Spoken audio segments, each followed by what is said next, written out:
am Jack Berry, and I'm here in Bloomfield Hills at the office of Paul Nine, who is the big man in our story today about Grand Traverse Resort. And we have a couple of other characters who happen to be up there and were very important in the Michigan section of the PGA and having the Michigan Open there. We had Ken Devine was up there and Jim Dooling, Ken was the executive director of the PGA Michigan section, and Jim, I think he just kind of runs it. He's been a past president a couple of times and still in the golf business. So I thought we'll start with Paul. And Paul is the magic man for all of Grand Traverse Resort. How did you get connected to Jack Nicklaus, and how did that come about? Well, when we saw that we weren't getting the publicity that we really thought we needed. Wait a minute, you say the Detroit papers weren't supporting you, or what was it? Whoa, wait a minute. Well, Jack, I've had this hatred for a few years, but we're okay now. In any event, we really came up with the idea of building the tower and the Nicklaus course somewhat simultaneously, and I really came up with the idea I've got to have the best, and so I knew that Newcomb at one time worked for Nicklaus, and so I simply put a call into them. But you may remember Chuck Perry was running the Nicklaus operations at the time, was a founder of Florida International University, which is now I think 40,000 students. But Jack had hired him because he had had a lot of problems. And he flew in on Jack's plane, one of the great things that I would have. And we were able to negotiate a deal with him, which was amazing because we got the Nicklaus name, the Bear, which Jack resented, I think, for many years. And secondly, we got Jack himself to really do the work. It wasn't just passed on to others. And Jack would come up all the time, but it was only $150,000, which, if you know what he charges today, that was amazing. But so if Trump's a good negotiator, maybe I am too. Well, maybe 150,000. That wouldn't put many gallons of fuel into his jet. But really, that was kind of early in Jack's career too, as a golf course architect. Yeah, Jack had just built Muirfield and had opened it. Had a lot of cost overruns, so he was very sympathetic to some of those things. And fortunately for us, we didn't have any. Jack was very good about the design and keeping it within the cost constraints. Now, wait a minute. Didn't he say that he would give you a good resort course? And you said? I said no way, that I was paying the bills and he was going to build what I wanted. And we had a few words. They weren't always repeatable on television, but standing on the number 15 tee. Of course, it was just under construction at that point, and Wadsworth, people, Jack Cotter, were behind us. They didn't want to stand next to us because the language wasn't too good. And finally, Jack looked down and to Cotter, and he said, "Move this back 50 yards." And I knew at that point we were all set. And I told him we wanted the toughest course in Michigan, and I think we got it. You definitely did. As a matter of fact, the first Michigan Open played there, I did a worst ball. The worst score on every hole. The nines were 84. 82. Now we've got Ken Devine, the executive director of the section at the time. What about Jack Nicklaus? Well, the year that Veenstra shot the 62, I called Jack the Tuesday after the tournament, and I told him about it. And he says, "Does Paul Nine know it?" And I said, "No, he doesn't." He says, "Well, call him. maybe they'll get off our asses. Now, you can edit that any way you want, but maybe they'll get off our backs. Well, there was a media event after the Open, and Tom Doak was in the group right ahead or behind me. And Tom had just opened his course, High Point, just down east of on M72 there. And Tom was not an admirer of Jack Nicklaus's bear. And he wrote a steamy letter about everything. And he said that, you know, it wasn't worth playing, and he was going to go back over to High Point or whatever. And it's funny in many later years why Nicklaus and Doak collaborated on a course on Long Island. Well, I'll tell you, Paul, I've been in the golf business a few years, and if I had to pick 3 courses to play, the Bear would be one of them. I just absolutely, once they cut that rough down from 4 feet to whatever, but I just loved the golf course. Yeah, I think the people didn't listen to me very much when they took it over. They decided how to make money. I wasn't always tuned to that. Well, you got the publicity, though, right? I mean, the Bear was known from coast to coast. We did that with the slope rating, the toughest in Michigan. It was something that everybody wanted to play once. and that's all the capacity we had. So if they would play it once, we were very happy. Well, you sold a lot of golf balls, too, then, right? That's true. And in fact, we got a lot of them back because they would muck them out, dive for them. And we actually, with the Rangers, to speed play up on the Bear, would give people a free water ball when they lost their ball in our rough. Jim Dooling here. Jim, how about you played both courses there for a while? Yes. With the opening of the Bear and at the same time the transition, and there were improvements made to the to what became Spruce Run. So we had 2 great golf courses to play, but we seemed to go from a kind of a basic operation without a hotel and without accommodations and everything to a real package. And I can always remember. For me, it was fresh and new that I was dealing with people from Ross Roy, and these guys were media gurus and so on. And I'm learning along the way. But I thought it was absolutely fascinating how the whole thing transitioned to really to become a nationally known resort. Now, Paul, did you say I want a 15-story or a 20-story, or how many stories is it? No, it's 17 stories, actually, with the 2 restaurants on the top 2 floors. What we wanted was something that would give us enough accommodations to really get the big convention business, because the tower was conceived with our convention center at the same time.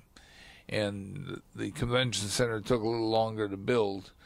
But, of course, it was big to us because with the combination of the Bear and the convention center, we were able to bring in big national groups. Like we became the headquarters for the GM Officers Conference for, I think, about 5 years, which was our biggest single event up there. And without the golf courses, you never would have gotten them. Well, that was a good idea on your part to say, let's get it up, up, up. Well, when you got the Lake Michigan sitting out in front of you, if you don't get a view of that, something's wrong with your brains. Jack has a very distinctive autograph. Now, was that? Did you get him to sign a few things? Actually, we made one of the bigger mistakes we ever made in our relations with Jack. We had the announcement party, and we had about 600 people like yourself. In the original ballroom of the hotel, and when we had given out through Ross Roy's brilliance photographs of Jack as part of the press package, and when the announcement party got done, Jack had to sit there for about an hour signing these pictures. And when we turned and walked out the door finally with him into the back corridor, the minute that door closed, he said, "What some blank came up with the idea of my picture?" said, "You never do that. These hands play golf. They don't sign autographs." I love it. His words were very explicit. And he has a very nice signature. You know, of professionals I have seen with great signatures, number one is Gordie Howe. Gordie was wonderful. He never turned anybody away. And Arnold Palmer and Jack Nicklaus, distinctive. You can read them, and as opposed to today where it's just a fast scribble. Well, I was the president of the section from 79 to 81, which kind of parallels the opening of the resort. And we were hosting the Michigan Open at the University of Michigan. And bless Don Canham and so on, they were giving us $5,000 a year as far as the sponsorship after we'd been at Bedford Valley for a run. And then the University of Michigan, through the efforts of Jim Applegate, who was next door at the Washtenaw Country Club, and Tom Simon, who was a non-PGA member, brought us together with the University of Michigan, and Randy Erskine, of course, having been a player there, brought Canham to the table. And I think we had a 3-year contract at the University of Michigan for $5,000. So when Grand Traverse came along and Mr. Nine came along, my recollection is that we signed a 3-year contract with the resort contributing $12,000 the first year, $13,500 the second year, $15,000 the third year. He was Mr. Bucks. Yeah, but it was huge money to the section, if you can relate that. As far as fundraising, the $5,000 was cool at the University of Michigan, but when Grand Traverse comes along with 12, 13, 5, 15, and then I think along the way he introduced Simmons Airlines, and it became a pretty prestigious deal for the section to be involved with a first-class resort and Simmons Airlines. And I can remember the committee flying up on a Simmons airplane, and it was a big deal to be a part of it. And then it blossomed from there. From the time the contract was signed, the contract, I believe, was signed right here on Telegraph Road. Does that sound right? No, it wasn't Telegraph Road. It was Long Lake Road. Long Road. But it was east. East. It was a different office, I remember. Where Westerwood was now. But I remember passing Macus Red Fox on the way to the meeting, and of course the event had happened in 1977. So I said, Jim, how did it go with the PGA at the beginning when there wasn't a great big golf course up here up at Grand Traverse when you started? Well, the first visit of the committee, and I can recall, we had a van, and there were about 6 of us in the van, and we were going to play in a charity event or a pro-am at Sugarloaf. Sugarloaf was on the map, so it was convenient to stop in the parking lot, and Doug Grove greeted us at I think the original building or the original clubhouse, and showed us what the plans were. And it was pretty basic at the beginning, but again, the changes were made under the direction of Bill Newcomb, and the golf course turned out to be a really nice test of golf. And as we were discussing, Fred Muller won it the first year, and then there was a series of great winners. But the key situation with the involvement with Mr. Nine and Paul and the Grand Traverse Resort was it gave us credibility as far as raising funds for other events. I mean, we leveraged it along the way that, hey, we're getting 15 grand at Grand Traverse. The PGA Championship should be worthy of that also. So it was a significant period in the history of the Michigan PGA as far as purses. Of course, I suggested that I was with the signing of the original. There was a letter of intent that you sent us, which is probably in the archive someplace, and then there was a contract signed, and it was signed here on Long Lake Road. So I was a part of that exercise, and then saw the transition from the original golf course, all of the improvements that were going on, the sand trap, the clubhouse there, and then the hotel, the Hilton Hotel, and then the tower was all part of it, as well as the transition to the 1 or 2 golf courses. And we went through a period where we played both golf courses as part of the event. But the sponsorship continued through the late 80s, and we had a series of great winners. Looks like Brady dominated, if anything, during that period. But Ken came on board, and as America's sweetheart, he asked me to be a buffer. You can edit this. They had a thing called, the section introduced a thing called the event chairman. So I was the event chairman to handle relations with the club professionals as they played. So for 15 years, I followed him around the resort, basically. And we had, a long-time association with... became the Duke. The Duke. That's how he became the Duke. Yeah, he was named the Duke in the press tent. Yeah, in the media center. The salesman before you got there. But I was smart enough to follow him around. Trust me, I'll tell you a story in a minute. But the association with Grand Traverse and the Michigan Open was fascinating to see it transition, and I would say watching what he did there, and he's introducing ideas about bringing in partners. I can tell you, I built a lot of golf courses where the grader was an equity partner before it was over. Some of them carried on and worked and still have interest in it today. But at the same time, I would say he was a good mentor, and he didn't even know it. And I watched that structure from day one, how that was coming together, and then I studied a little bit the other one up there, Shush Mountain, when JP was involved in raising money and all of that. So significant period in the history of the Michigan PGA as far as purses and raising money and all of that. So. Well, the Grand Traverse and the Bear were good for the Michigan PGA. It made the PGA section members around the rest of the country jealous that they were playing every year on such a great golf course, and the money was up too. Yeah, and they set the tone for the money and raised the bar for everything that Ken was able to do when he came on board. And he took it to another level when he brought the Detroit News in, and they succeeded. One of the big things when you're talking about the increase of money really came because the event drew press.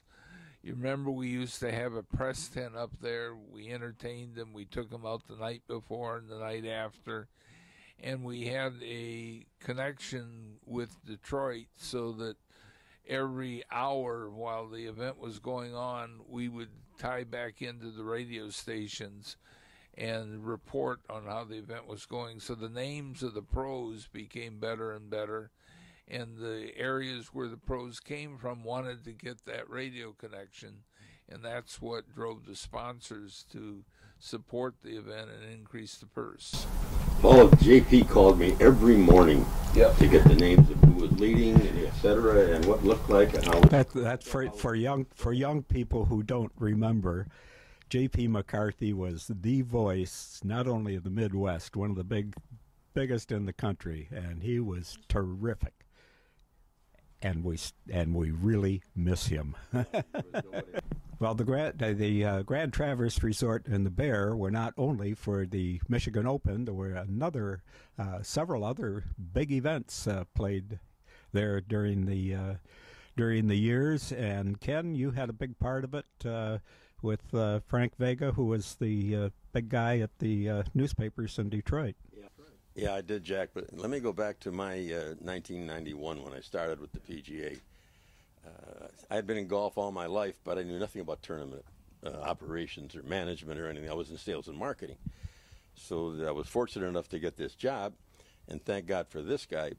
The first trip up to Grand Traverse, what was the golf director's name then? Doug Grove. No, it was after Doug. Oh. Tom McGee? No, Tom has never been. No. We'll get to it in a minute, but he came up to my room. I drove up there.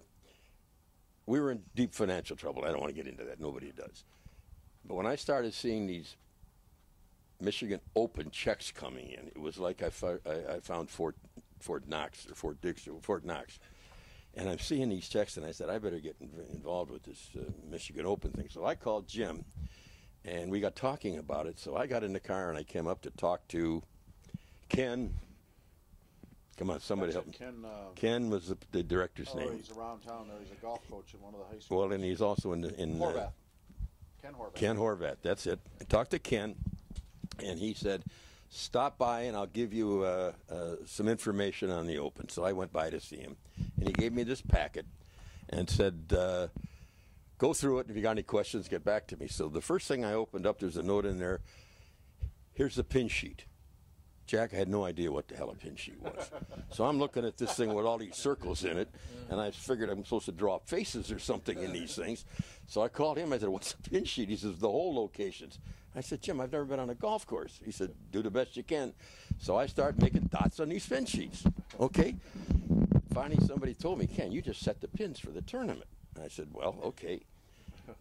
Not one complaint, Jack, the whole tournament. And I said, you want me to do this every year? So that was the end of me with the tournaments. But it was financially the godsend for the Michigan section at that time. It was prestigious. We like to think that our PGA championship was the Ichiban, but it wasn't. It was the Michigan Open. And those entry forms kept coming in. And then all of a sudden, I started hearing from people with questionable background. Are they Michigan residents? And then we had to... It was an open tournament, so they were eligible. But it started to get national attention, and we had some of the mini tour guys come in, and now there's many of them. But it was a godsend to me. I learned the inside workings of the golf industry, and it was a big thing for me because I found out very quickly that I could do a lot of things educationally and socially and all of this, but my golf professionals love to play golf. And 90% of the questions I got and the hammering I got was, what's our tournament purses? What's our tournament purses? And then I met Mr. Nine, and I met Frank Vega, and we went from, I don't know what it was in those days, Jim, to we were at $400,000 to $500,000 in purse money and the envy of the entire country. I'd go to the conventions, and all these people would jump on me. How did I do it? How did I do it? And I said I got lucky, which is exactly what happened. No question about it. I managed it, but I'm an implementer and not a dreamer, and all of the dreamers were surrounding me. You also got television with the Ameritech. Oh yeah, Senior PGA. Yes, and yes, PT yes, the winner. Yes. And you got television with the showdown. The showdown was big. Yeah, the showdown was televised. That was the first one televised that I can really remember. And the Open drew the biggest crowds. I was looking at the people, and I'm saying, wow, this is a major tournament. Remember, Jack, everybody wanted to get in the media tent. We heard there were writers we never heard of coming in. So, they were showing Terry Moore. So, edit that, please. Yeah, please edit that. I don't need any. So...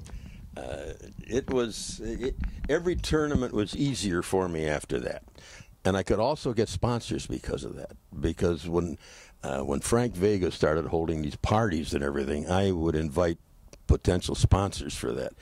So, well, it was the Pro-Am, the big Pro-Am. Oh, the Pro-Am was selling that was no problem, Jack. I'll tell you, there was a waiting list for it, and it was. And then of course, Frank elaborated and expanded the whole thing by the mammoth parties he would hold upstairs and everything. And I stumbled into a great gig. I got to tell you the truth. Yeah, newspapers.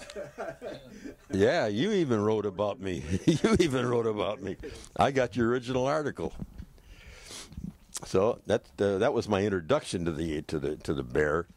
And then, of course, it just continued to grow, and the bigger it got, the more headaches I got. It was easier in the early days because everybody was still the golf course is the only aggravations I had at the time, and I said, all you got to do is shoot a number out there. And then Veenstra bailed us out with that 62. I'll tell you that. From that day on, nobody could complain about the golf course. And Seltzer's hole-in-one was that was seen. I think on ESPN or whatever, all over the country, the misplaced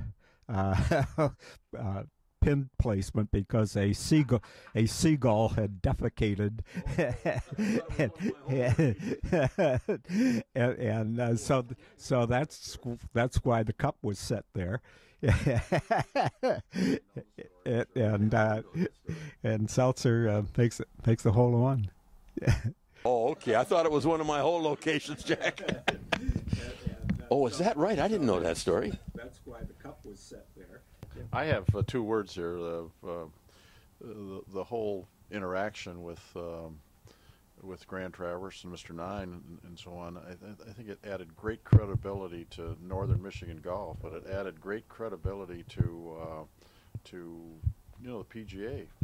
And then the other word I have here is accommodating. That the resort through the whole process always very accommodating. That media center was really kind of a special place. I mean, you could sit there and entertain yourself all day.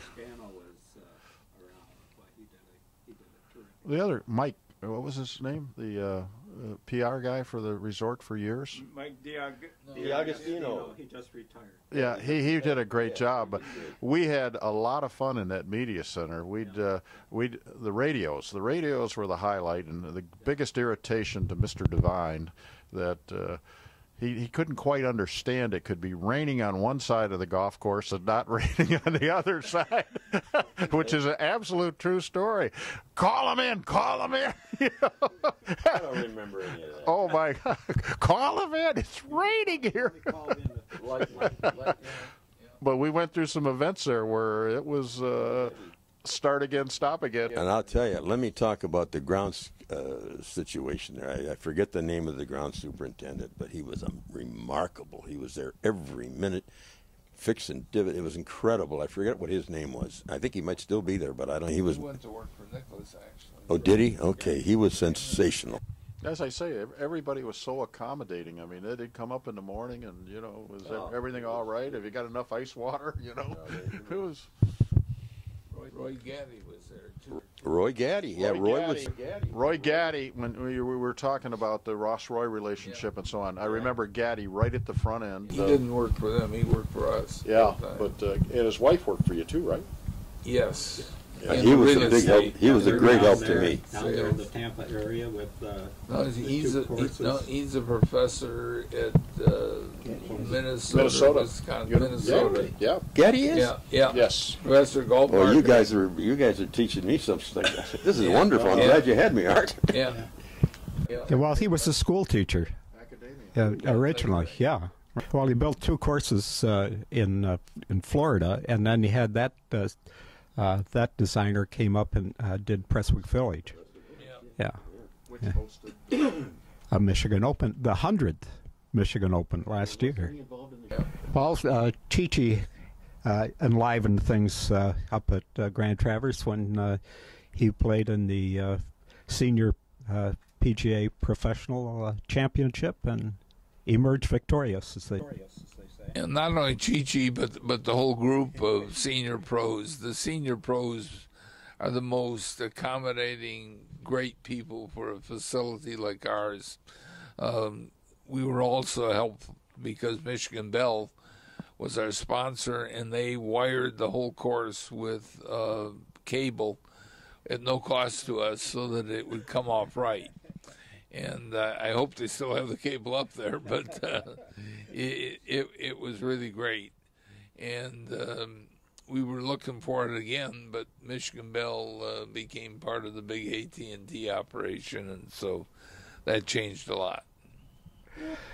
Well, Paul, you kind of ended your association with Grand Traverse back when was that? Well, I actually left in '92, but I think the great thing about it is the people that have had it treasured it, I think, in the same way I do, and it's been maintained. They put money back into it. They renovated. They put all the things in. They still maintain the bare great, even though it's a little easier. But it's still one of the great courses in the country. And I really am thankful that I was succeeded by people who had that same vision. Well, you came in at a time when things were pretty far down, isn't that right? I mean, you kind of picked up a sick animal and and enlivened it. And nursed it. Well, we had a lot of fun doing it. We met a lot of people. We've talked about a lot of them here.